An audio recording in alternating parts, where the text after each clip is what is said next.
Mr. President, thank you very much for this opportunity to talk to you at a very important moment, because the President of the United States will address the nation this week.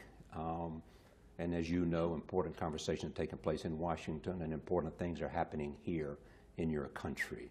Do you expect an airstrike? As long as the United States doesn't obey the international law and trample over the Charter of the United Nations, we have to worry that any administration, not only this one, would do anything. But according to the lies that we've been hearing for the last 2 weeks from high-ranking officials in this administration, we have to expect the worst. Are you prepared? We've been living in difficult circumstances for the last 2.5 years, and we prepare ourselves for every possibility. But that doesn't mean if you're prepared, things would be better. It's going to get worse with any foolish strike or stupid war. What do you mean worse? Worse because of the repercussions, because nobody can tell what the repercussion of the first strike, or you're talking about one region, bigger region. It's not only about Syria. It's interlinked region. It's intermingled, interlocked, whatever you want to call it.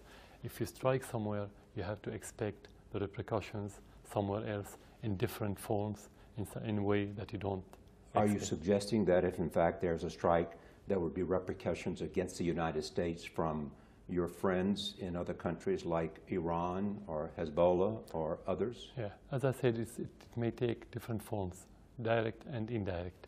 Direct when people want to retaliate, or governments. Indirect when you're going to have instability and the spread of terrorism all over the region that will influence the West directly. Have you had conversations with Russia, with Iran, with Hezbollah about how to retaliate?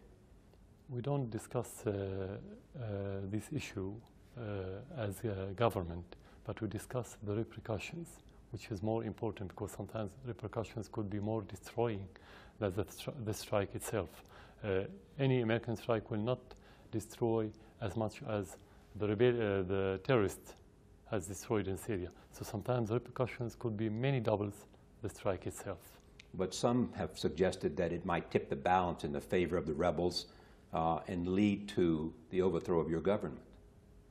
Exactly. Any strike will be as direct support to Al-Qaeda offshoot that's called Al-Nusra, Jabhat al-Nusra, and the Islamic State of Iraq and Syria. You're right about this. It's going to be direct support. This is about chemical warfare, and let's talk about that.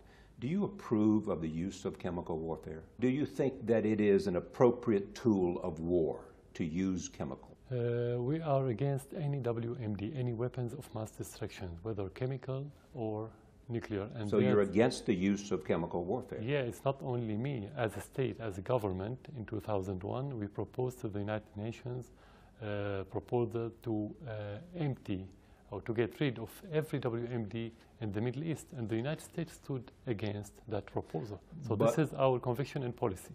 But you're not a signatory to the chemical warfare not yet agreement. Not Why yet. not? Because Israel has WMD and it has to sign, and Israel occupying our land. So that's why we talked about Middle East, not Syria, not Israel. It should be comprehensive. Do you consider chemical warfare equivalent to nuclear warfare? I don't know. We haven't tried either. Yeah, but you know, you're a head of state and you understand the consequences of Do you mean weapons that don't discriminate. Technically, that they're are not beyond. Yeah, technically they're not the same, but morally it's the same. Morally, they're the same. They have the same, but at the end, killing is killing. And it's mass killing indiscriminate. is mass killing. Yes. Sometimes you may kill tens of thousands or hundreds of thousands with very primitive armaments. Then why do you have such a stockpile of chemical weapons? We don't discuss this issue in public because we never said that we have it, and we never said that we don't have it. It's a Syrian issue. It's a military issue. We never discussed in public with anyone. This is from the New York Times this morning. Syria's leaders amassed one of the world's largest stockpiles of chemical weapons with help from the Soviet Union and Iran, as well as Western European suppliers, and even a handful of American companies, according to American diplomatic cables and declassified intelligence records. You have amassed one of the largest supplies of chemical weapons in the world. To have or not to have is a possibility, but it depends on what the media say. is nonsense, or to depend on some of the reports of the intelligence is nonsense, and that has proven when they invaded Iraq 10 years ago, and they said Iraq has stockpile of WMD, and it was proven after the invasion that was false. It was fraud. So we cannot depend on what one magazine wrote. But at the end, I said it's something not to be discussed with anyone. You accept that the world believes you do have a stockpile of chemical weapons. Who? The world. We the did United discuss States and other powers who also have chemical weapons. It's not about what they believe in, it's about what the reality that we have. And this reality, we own it. We don't have to discuss it. Speaking of reality, what was the reality on August 21st? What happened in your judgment? We're not in the area where the alleged chemical attack was happened. As it alleged, we're not sure that anything happened. Even at this date, you are not sure that chemical weapons, even though you have seen the videotape, even though you've seen the bodies, even though your own officials have been there. I haven't finished. Our soldiers in another area were attacked chemically. Our soldiers. They went to the hospital as casualties because of chemical weapons. But in the area where they said the government used chemical weapons, we only had video and we only have pictures and allegations. We're not there. Our forces, our police, our institutions don't exist. How can you talk about what happened if you don't have evidences? We're not like the American administration. We're not social media administration or government. We are the government that deal with reality. Well, when we have evidences, we will announce. Well, as you know, Secretary Kerry has said there is evidence that they saw rockets that fired from a region controlled by your forces into a region controlled by the rebels. They have evidence from satellite photographs of that. They have evidence of a message that was intercepted about chemical weapons, and that soon thereafter there were other intercepted messages. So Secretary Kerry has presented what he concludes is conclusive evidence. No, he presented his confidence and he presented his convictions. It's not about confidence, it's about evidence. The Russians have completely opposite evidence that the missiles were thrown from area where the rebels control. That reminds me about what Kerry said, about the big lie that Colin Powell said in front of the world on satellites about the WMD in Iraq before going to war. When he said, this is our evidence, actually he gave false evidence. In this case, Kerry didn't even present any evidence. He talked, we have evidence, and he didn't present anything. Not yet, nothing so far. Well, not single shred of evidence. Yeah. Do you have some remorse for those bodies, those people? It is said to be up to at least 1,000 or perhaps 1,400 who were in eastern Ghouta who died. We feel pain for every Syrian victim. But what about victims of this assault from chemical warfare? Dead is dead. Killing is killing. Crime is crime. When you feel pain about their family, about the loss that you have in your country. Whether one person killed, or 100, or 1,000. It's a loss. It's a crime. It's a moral issue. We have family that we sit with, family that they love their dear ones. It's not about how they killed. It's about they are dead now. This is the bad thing. Has there been any remorse or sadness on behalf of the Syrian people for what happened? I think sadness prevails in Syria now. We don't feel anything else but sadness because we have this killing every day, whether chemical or whether with any kind. It's not about how.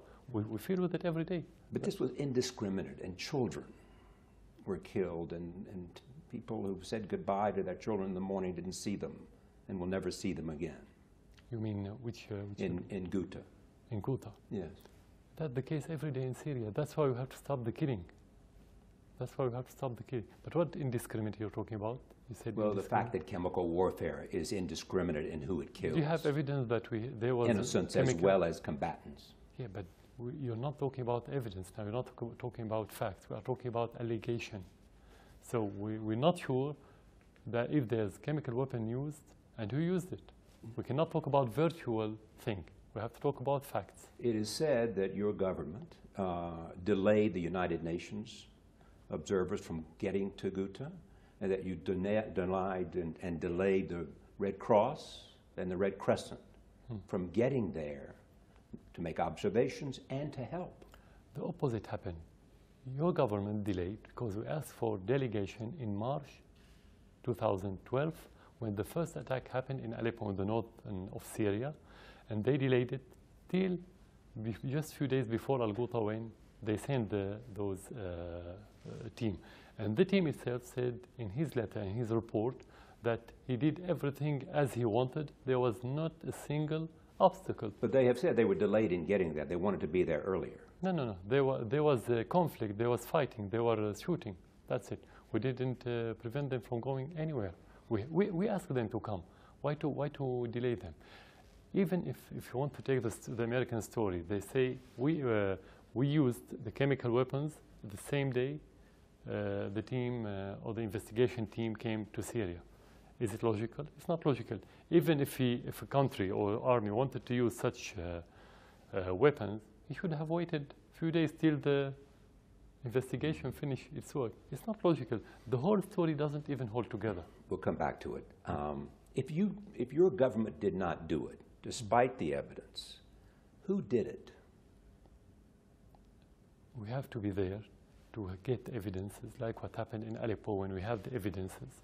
And because the United States didn't send the team, we then send the evidences to the Russians. But don't you want to know the answer if you don't accept the evidence so far as to who did this? The question, who threw chemical missile the same day on our soldiers? That's the same question. Definitely not the soldiers. Soldiers doesn't throw missile on themselves. So either the rebels, the terrorists, or third party. We don't have any clue yet. We have to be there to collect the evidences, then we can give answer. Well, the argument is made that the rebels don't have the capability of using chemical weapons. They do not have the rockets and they do not have the supply of chemical weapons that you have, so therefore they could not have done it. No, first of all, they have rockets, and they've been throwing rockets on Damascus for months. That carry chemical weapons? Rockets, right. Rockets in general. They have the means, first. Second, the sarin gas that they've been talking about for the last 2 weeks is very primitive gas.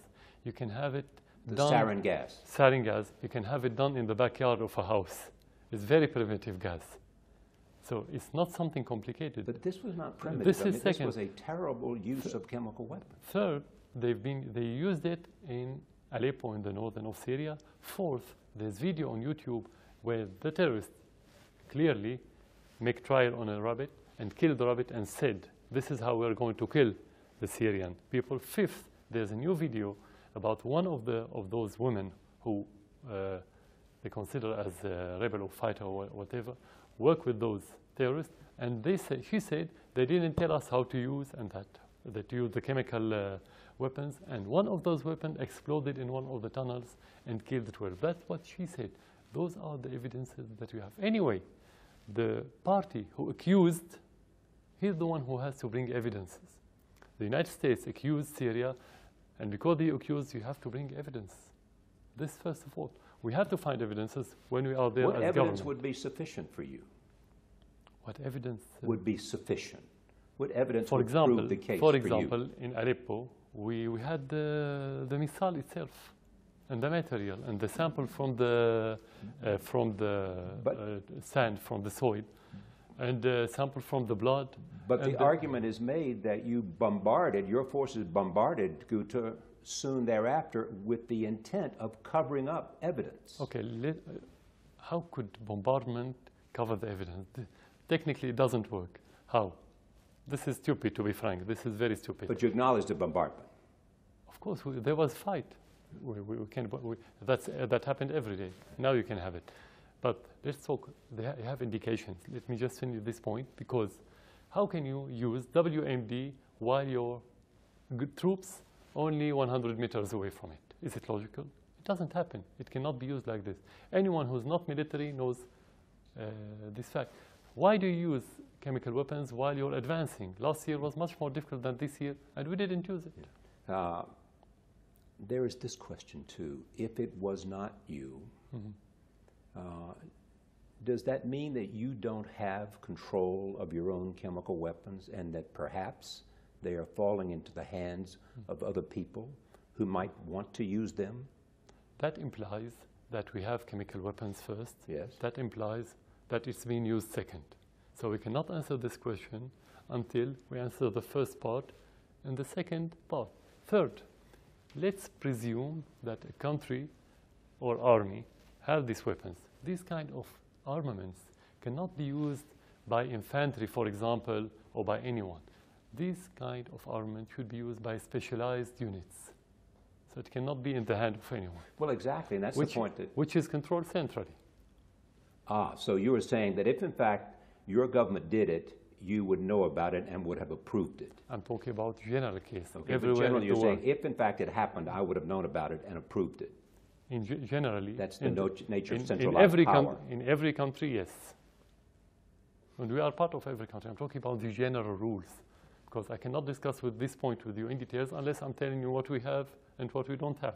Something I'm not going to discuss, as I said at the very beginning.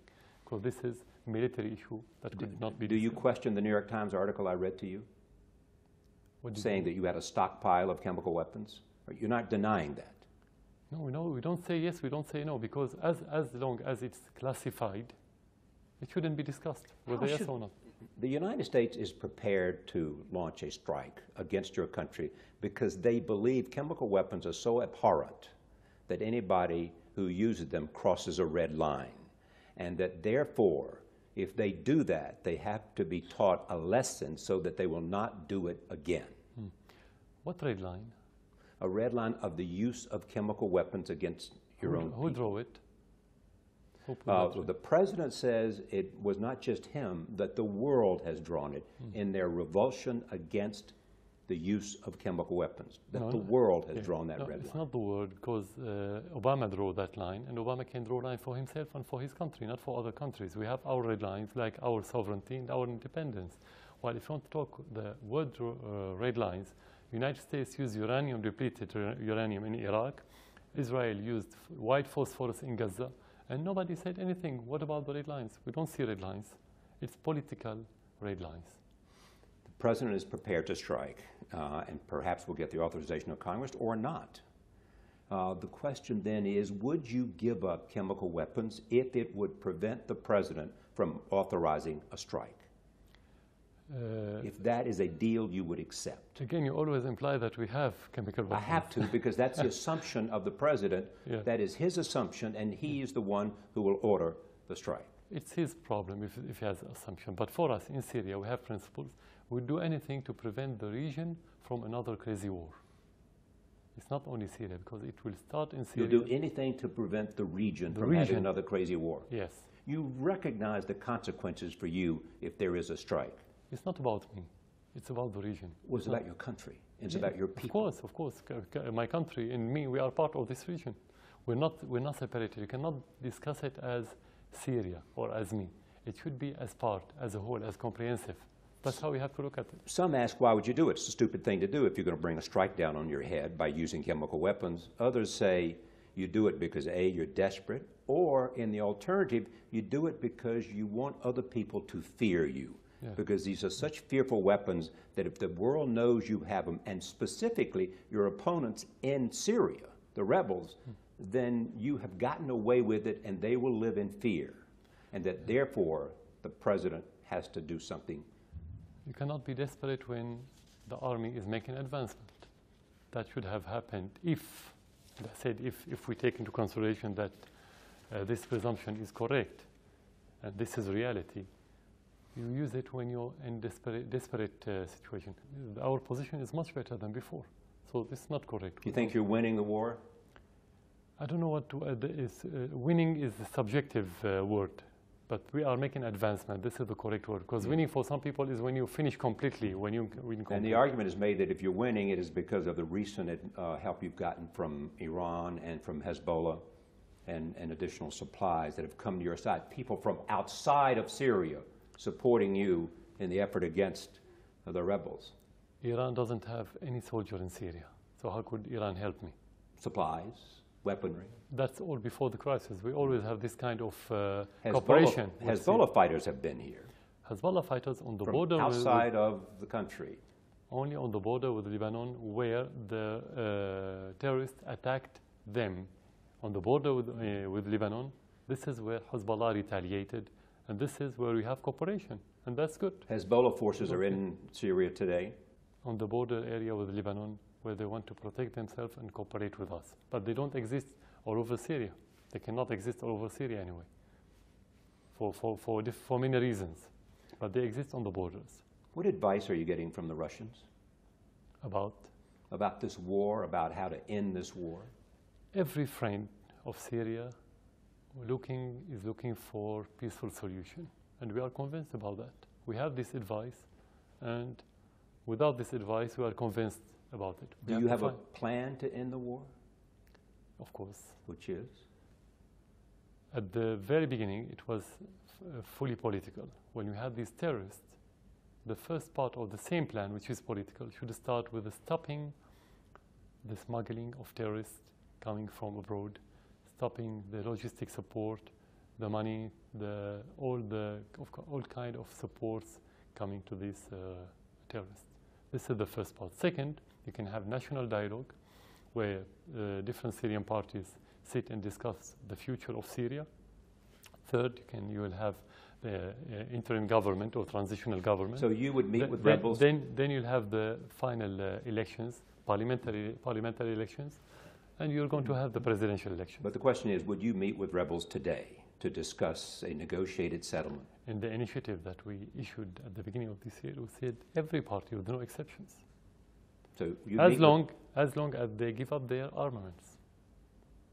But you'll meet with the rebels and anybody who is fighting against you if they give up their weapons. Yeah, we don't have problem at all. But then they will say, you're not giving up your weapons, why should we give up our weapons? Does the government give up its weapon? Have you heard about that before? No, but rebels don't normally give up their weapons either during the negotiation. They do that after a successful... The armament of the government is legal armament. Any other armament is not legal. So how can you compare? It's completely different. There is an intense discussion going on about all the things we're talking about in Washington, where if there's a strike, it will emanate from the United States' decision to do this.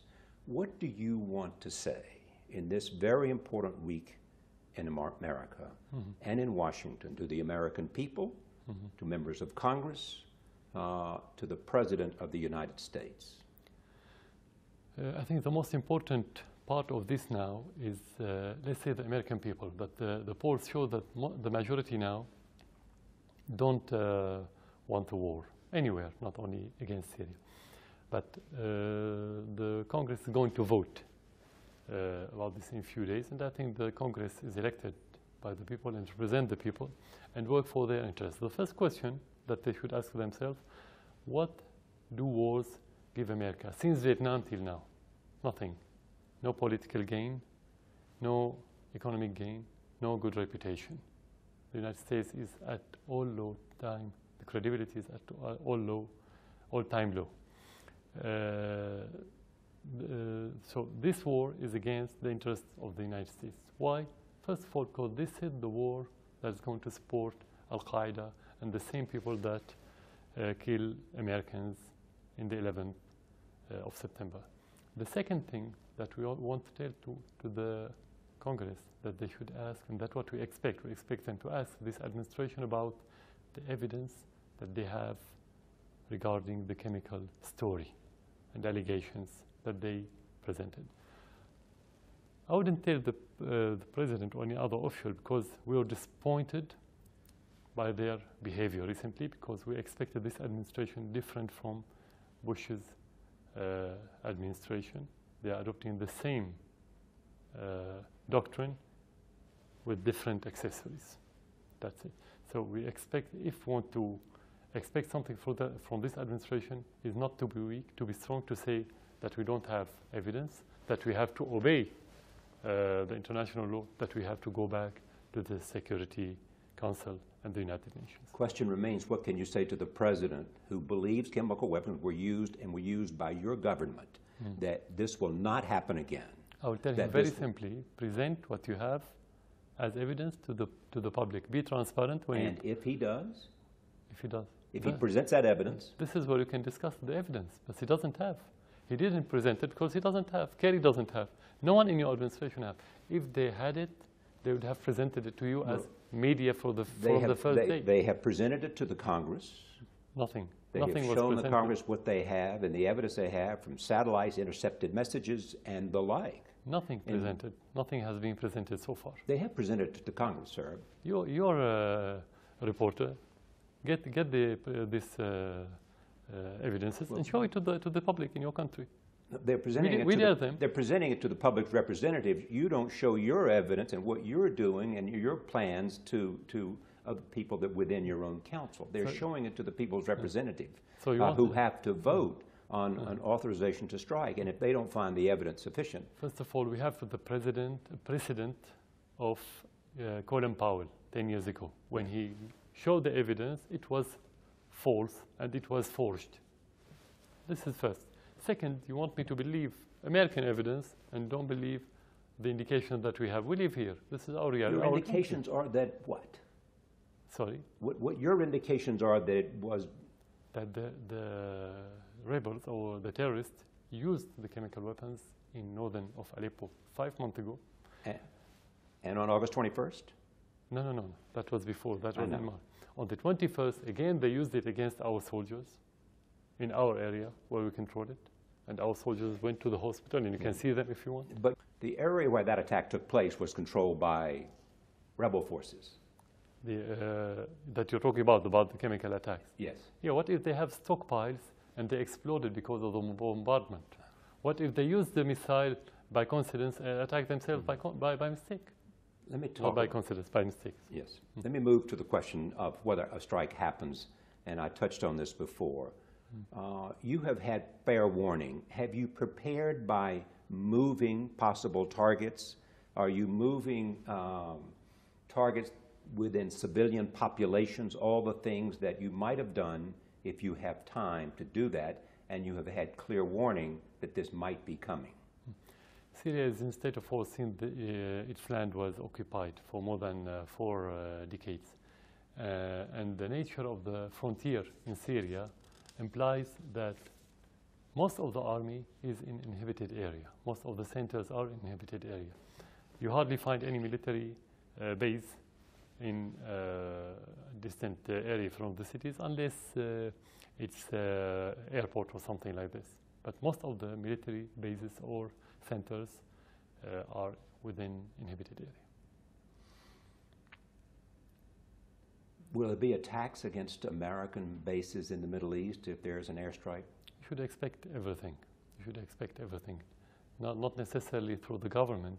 It's not only the governments are not the only player in this region. You have different parties, you have different factions, you have different ideology. You have everything in this region now. So you have to expect that. Tell me what you mean by expect everything. Expect every action. Including chemical warfare? That depends if the rebels or the terrorists in this region or any other group have it. It could happen, I don't know. I'm not fortune teller to tell you what's going to happen. But we'd like to know more, and I think the President would like to know, American people would like to know, if there's an attack, what might be the repercussions and who might be engaged in those repercussions. Before the 11th of September, in my discussion with many officials in the United States, some of them are congressmen, I used to say that don't deal with the terrorists as playing games. It's a different story. You're going to pay the price if you're not wise in dealing with the terrorists. So nobody expects, we said there are going to be repercussions of the mistaken way of dealing with it, of treating the terrorism. But nobody expected 11th of September. So you cannot expect, it's difficult for anyone to tell you what's going to happen. It's an area where everything is on the brink of explosion. You have to expect everything.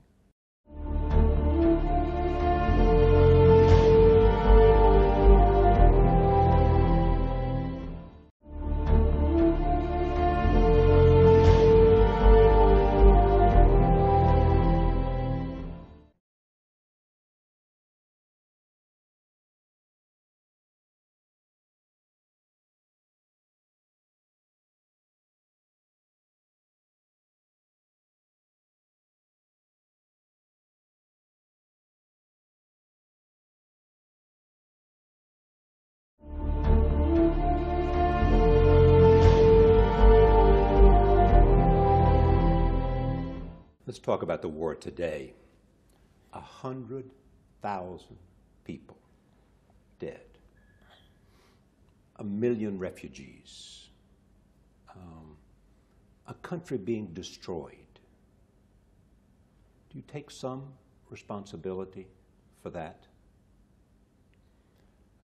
That depends on the decision that I took. From the first day, I took the decision as president to defend my country. So, who killed? That's another question.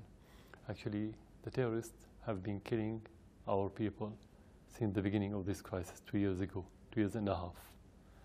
And the Syrian people wanted the government and the state institutions and the army and the police to defend them.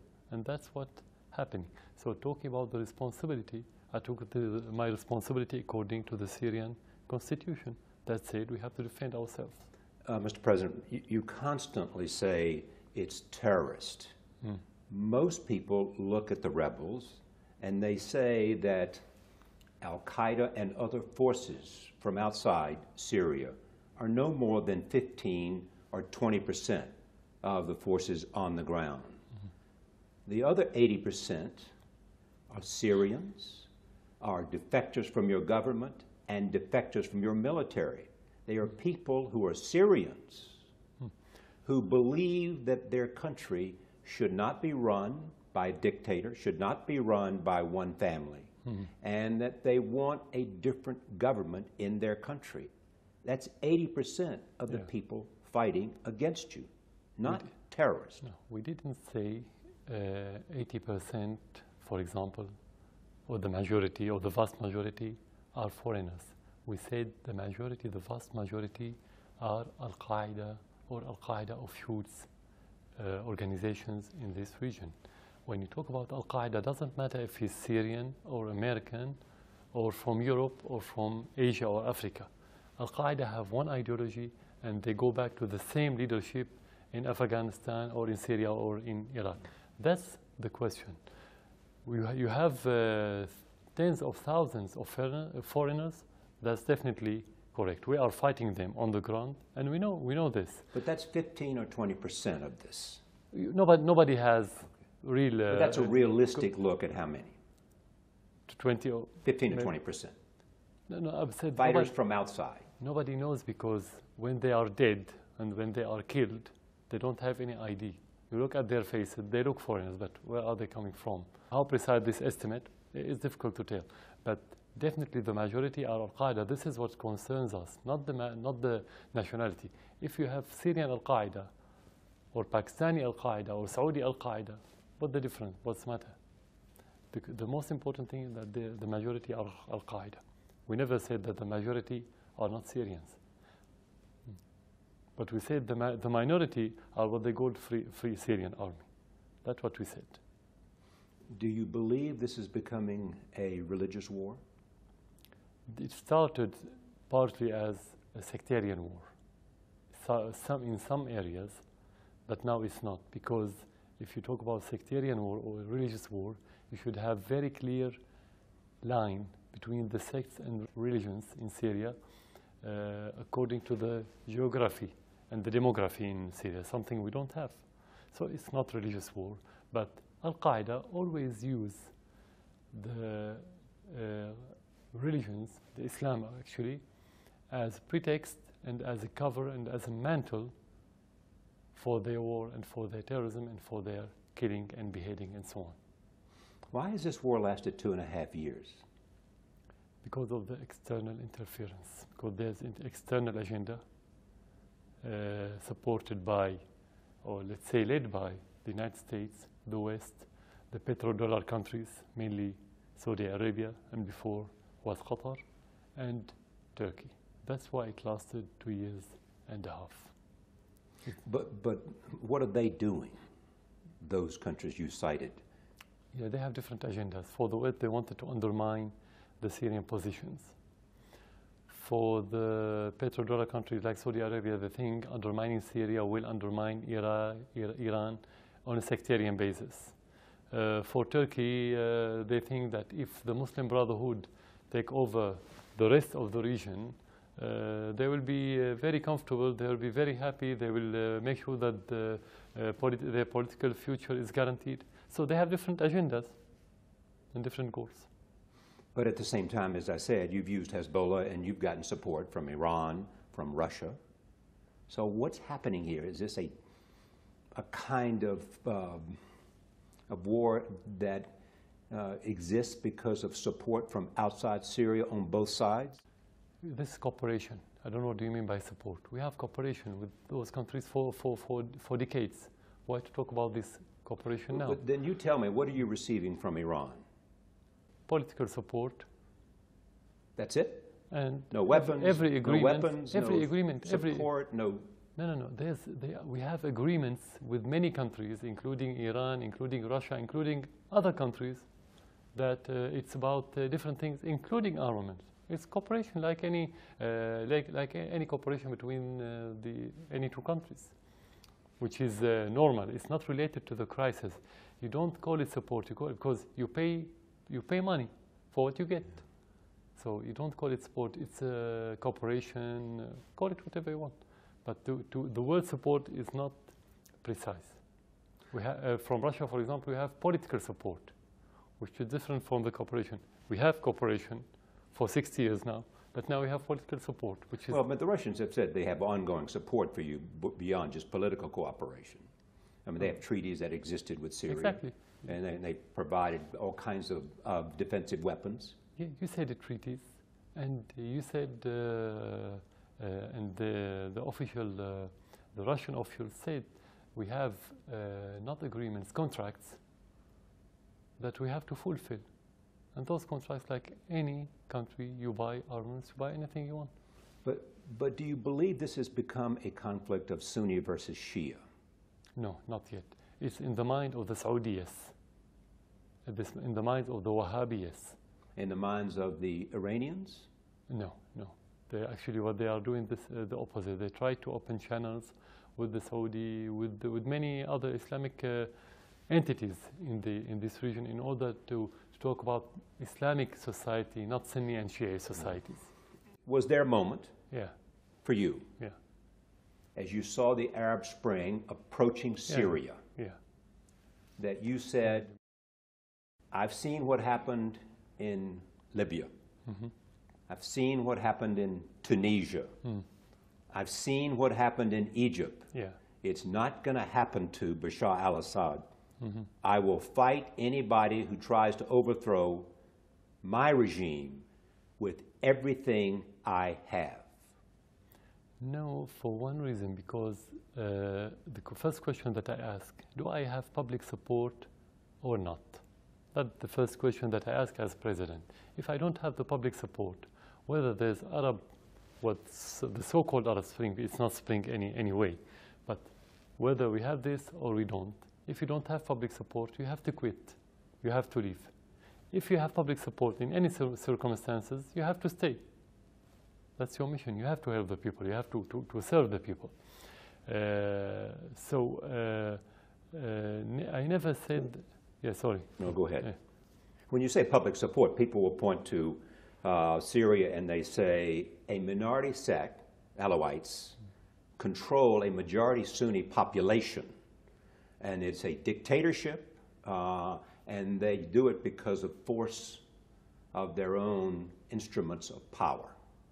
That's what you have, not public support for this war against now it's been other Syrians. Yes. Now it's been 2 years and a half, okay?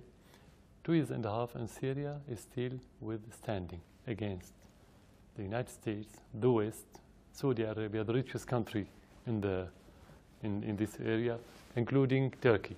And taking into consideration what your question implies, that even the big part or the bigger part of the Syrian population against me, how can I withstand till today? I'm either superhuman or Superman, which is not the case. Or you have a powerful army. The army made of the people. It cannot be made of robots. It's made of people. Surely you're not suggesting that this army is not at your will and the will of your family. How can you, what do you mean by the will of the family? the will of your family. If at the Your will brother is in the military. The military has been every observer of Syria believes that this is a country controlled by your family and controlled by the Alawites, who are your allies. That's the control. If that situation is correct, what you're mentioning, we wouldn't have withstand 40 years and a half. We would have disintegration of the army, disintegration of the whole institution in the states. We would have disintegration of Syria, if that's the case. It cannot be tolerated in Syria. I'm talking about the normal reaction of the people. If it's not national army, it cannot have the support, and if it doesn't have the public support of every sect, it cannot do its job and advance recently. It cannot be the army or the family doesn't make national war. Some will argue that you didn't have the support because, in fact, the rebels were winning before you got the support of Hezbollah and in large support from the Iranians, that you were losing, and then they came in and gave you support so that you were able to at least start winning and produce at least a stalemate. No, the context is wrong, because talking about winning and losing is like if you're talking about two armies fighting on two territory, which is not correct. It's not the case. Those are gangs coming from abroad, infiltrated inhabited area, kill the people, take their houses, and shoot at the army. The army cannot do the same. And the army doesn't exist everywhere. They control a large part of your country. No, they took every part. They went to every part where there's no army in it, and the army go to clean, to get rid of them. They don't go and attack the army in area where the army occupied that area and took it from it. It's completely different. It's not correct, or it's not precise what you're talking about. So it's completely different. The army, what the army is doing is to clean those areas, and the indication that the army is strong, that is making advancement in that area. He never went to one area and couldn't enter to it. That's the indication. How could that army do that if he's a family army or a sect army? What about the rest of the country who support the government? It's not realistic. It doesn't happen. Otherwise, the whole country will collapse. One small point about American involvement here. The president has gotten significant criticism because he has not supported the rebels more. As you know, there was an argument within his own councils from Secretary of State Clinton, from CIA Director David Petraeus, from the Defense Department, Leon Panetta, Secretary of Defense, and others, that they should have helped the rebels 2 years ago and we would be in a very different place. So the president has not given enough support to the rebels in the view of many people. And there's criticism that when he made a recent decision to give support, it has not gotten to the rebels because they worry about the composition. If the American administration wanted to support Al-Qaeda, go ahead. That's what we have to tell them. Go ahead and support Al-Qaeda. But don't talk about rebels and Free Syrian Army and so on. The majority of fighters now are Al-Qaeda. If you want to support them, you are supporting Al-Qaeda. You are creating havoc in the region. And if this region is not stable, the whole world cannot be stable. With respect, sir, most people don't believe the majority of the forces are Al-Qaeda. Yes, there's a number of people who are Al-Qaeda affiliates and who are here, who subscribe to the principles of Al-Qaeda. But that's not the majority of the forces, as you know. I mean, you know that the composition differs within the regions of Syria as to the forces that are fighting against your regime. The American officers should learn to deal with reality. Why did the United States fail in most of its wars? Because it always based its war on the wrong information. So whether they believe or not, this is not reality. I have to be very clear and very honest. I'm not asking them to believe if they don't want to believe. This is the reality. I'm telling you the reality from our country. We live here. We know what's happening. And they have to listen to people who live here. They cannot listen to only to their media or to their research centers. They don't live here. No one lives here but us. So this is the reality. If they want to believe, that's good. That will help them understanding the region and being more successful in their policies. Many people think this is not a sustainable position here, that this war it cannot continue because the cost for Syria is too high. Too many deaths, 100,000 and counting, too many refugees, too much destruction. The soul and of a country at risk, if it was for the good of the country, would you step down? That depends on the relation between me staying in this position and the conflict. We cannot discuss it just to say you have to step down. To step down, why? And what the expected result? This is first. Second, when you're in the middle of a storm, leaving your country just because you have to leave without any reasonable reason, it means you're quitting your country, and this is treason. So it would be, you're saying it would be treason for you to step down right now because of your obligation to the country. Unless the public wants you to quit. And how will you determine that? By the 2.5 years with the standing, without the public support, we cannot. We cannot withstand 2.5 years. Look at the other countries. Look what happened in Libya and Tunisia and Egypt. Do you worry about that? What happened to Gaddafi? What happened to... No, we are worrying that the rebels are taking control in many countries. And look at the results now. Are you satisfied as American with the results? Nothing. Very bad. Nothing good. There was a report recently that you had talked about, or someone representing you had talked about some kind of deal in which you and your family would leave the country if you were guaranteed safe passage, if you were guaranteed there would be no criminal prosecution. Mm-hmm. You're aware of these reports? Yeah. We have this guarantee from the first day of the crisis. Because of the way you've acted? No, because the agenda that I talked about, some of these agendas wanted me to quit. Very simply. So they said, we have all the guarantees if you want to leave, and all the money and everything you want. Of course, you just ignore that. So you've been offered that opportunity? Yeah, but it's not about me again. It's not my fight. It's not the fight of the government. It's the fight of the country, of the Syrian people. That's how we look at it. It's not about me.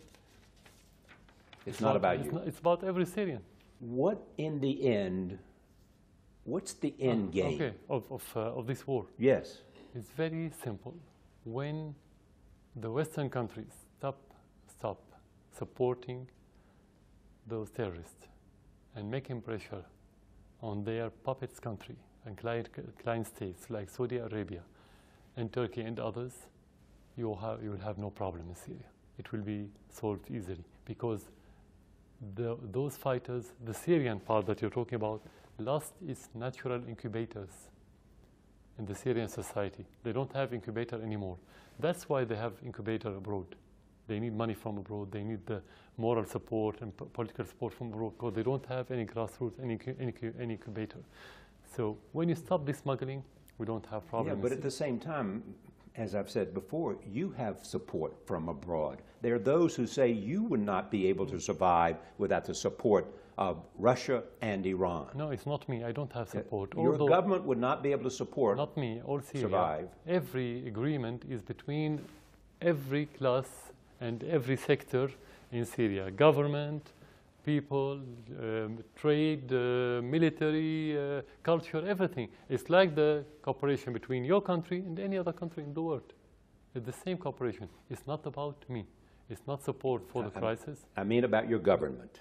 Yeah. You say that the rebels only survive because they have support from Saudi Arabia and Turkey and the United States and Qatar, perhaps. The difference. And I'm saying that they say you only survive because you have the support of Russia and Iran and Hezbollah. The external support can never substitute internal support. Can never.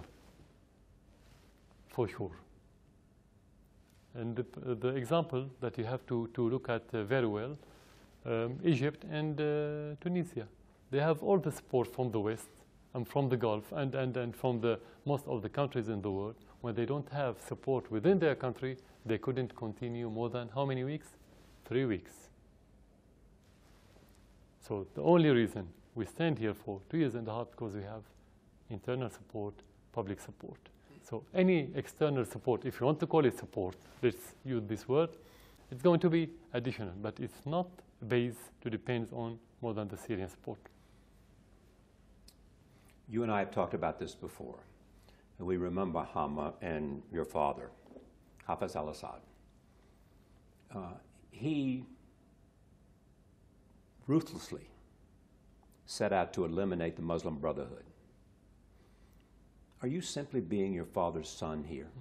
I don't know what you mean by ruthlessly. Because you know what happened at Hama? I've never heard the war, a soft war. Have you heard about soft war? There's no soft war. War is a war. Any war is ruthless. And when you fight terrorists, you fight them like any other war. So the lessons you have here are the lessons you've learned from your father and what he did in Hama, and which it is said influenced you greatly. It said what? Sorry? It is said that what your father did at Hama influenced you greatly in terms of your understanding of what you have to do. The question, what would you do as American if the terrorists invading your country from different areas and started killing tens of thousands of Americans? You keep saying he's a terrorist, but in fact it is a popular revolution, people believe, against you that was part of the Arab Spring that influenced so many other countries. Revolution should be Syrian, cannot be a revolution imported from abroad. But it didn't start from abroad, it started here. Yeah, those people that started here, they support the government now against those rebels. That's what you don't know. You don't know as an American, you don't know as a reporter. That's why talking about what happened at the very beginning is completely different from what's happening now. It's not the same. There's very high dynamic, things are changing on a daily basis. So it's completely different image. Those people, though, who wanted revolution, they are cooperating with us.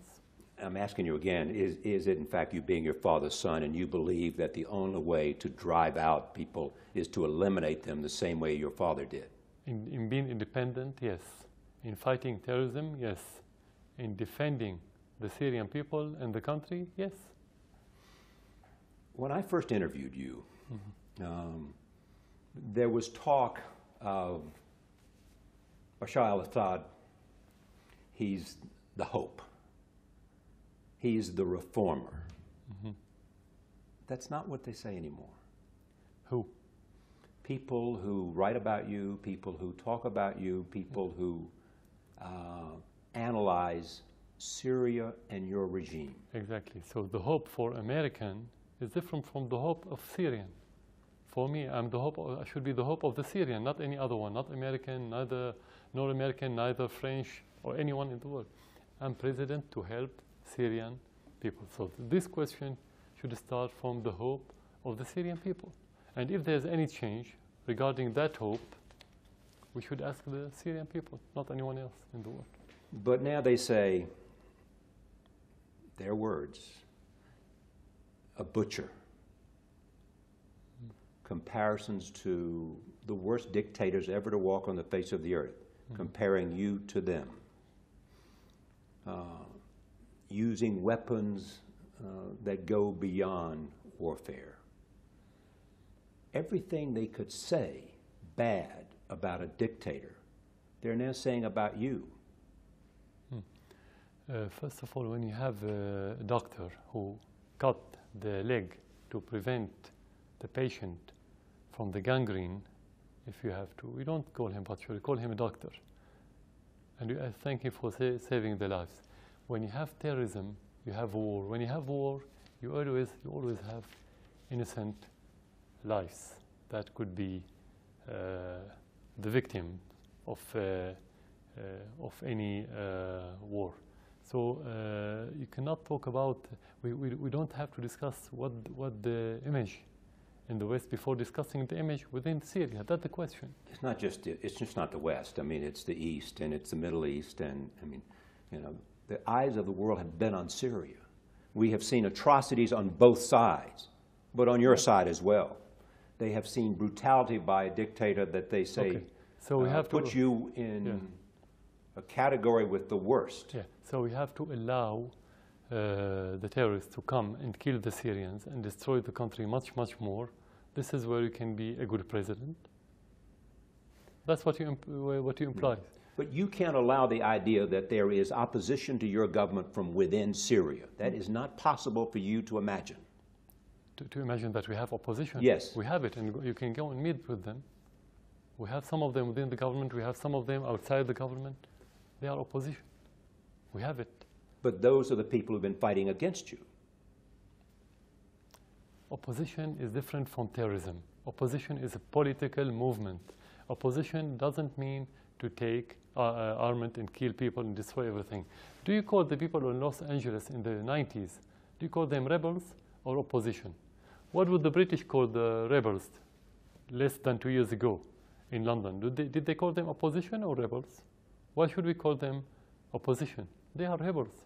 They are not rebels even. They are terrorists. They are behaving is opposition, opposing country or government by behaving, by barbecuing head, by eating the hearts of your victim. Is that opposition? What do you call the people who attacked the 2011th of September? Opposition? Even if they're not American, I know this. But some of them, they have, I think, nationality. I think one of them has American nationality. Do you call him opposition or terrorist? Why should you use a term in the United States and England and maybe other countries and use another term in Syria? This is double standard that we don't accept. I once asked you what you feared the most, and you said the end of Syria as a secular state. Yeah. Is that end already here? According to what we've been seeing recently in the area where the terrorists control, where they ban people from going to schools, ban young men from shaving their beards, and women have to wear, to be covered from top to toes, from head to toes. And let's say, in brief, they leave the Taliban style in Afghanistan, completely the same style. With the time, yes, we can be worried because the secular state should reflect secular society. And this secular society, with the time, if you don't get rid of those terrorists and this extremism and the Wahhabi style, of course, it will influence at least the new and the coming generations. So and we don't say that we don't have it. We're still secular in Syria. But with the time, this secularism will be eroding. Mr. President, thank you for allowing us to have a conversation about Syria and in war that is within, as well as the future of the country. Thank you. Thank you for coming to Syria.